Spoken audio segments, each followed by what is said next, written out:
നട്ടു നാം മിഴി നട്ടിരിക്കവേ മുള പൊട്ടുമേതോ കിനാവ്.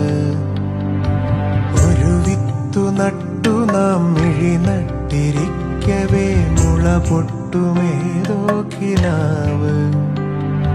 തടമിട്ടു തണ്ണീരു പാകവേ മെല്ലതിൽ ഇമ ചിമ്മിടും കുഞ്ഞു പൂവ്. അകവേരെടുത്തത് മരമായി മാറുവാൻ പുലരേണമിനിയേറെ രാവ്. പുലരേണമിനിയേറെ രാവ്.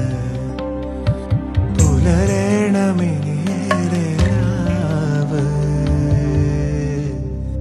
നിങ്ങൾ ധാരാളം മാവൊക്കെ വെച്ച് പിടിപ്പിച്ച ഇനി വരുന്ന കുട്ടികൾക്ക് നല്ല സ്വാദുള്ള മാങ്ങയും സുഖമുള്ള തണലും ഒക്കെ കിട്ടും. അങ്ങനെ കാലം നിങ്ങളെ ഓർക്കും.